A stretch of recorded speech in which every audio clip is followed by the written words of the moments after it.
来，乡亲啊，这个天气真冷，阴暗到明仔载透早是这波寒流上强的时阵。高雄以北的低温拢伫咧10度以下，提醒咱的乡亲一定要穿好烧。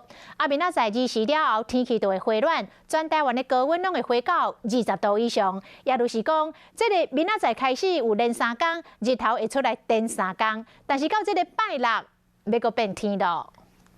搁开始落雪，路啊搁结冰，驾驶开车就要豆大驶。伫新竹尖石半暝搁开始落雪，伫山顶做工课剧组敢若会使算雪。毋过即摆也毋是上冷的，这波寒流愈换会愈冷。上低温伫拜2暗时到拜3透早，因为辐射冷却，温度会继续变低。沿海地区或者是外山区的所在，温度可能会敢若剩4度。 辐射冷却效应会让低温更冷。我们预估今晚到明天清晨，其各地低温会比今天还要来得冷。在中部以北的低温大约是6、7度左右，东北部地区8度，南部地区9度，花东地区11到12度。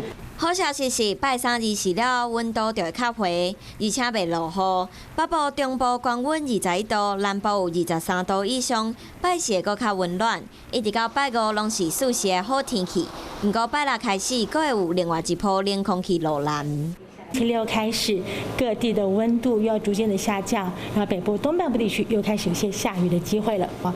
那预估北部、东北部的低温大约在13、14度左右。今年以来1月拢真寒，到10号为止，台北平均的温度13.85度，顶摆遮冷已经是2011年。尤其竹仔湖、台中、日月潭、嘉义、台南、高雄、宜兰、花莲、台东。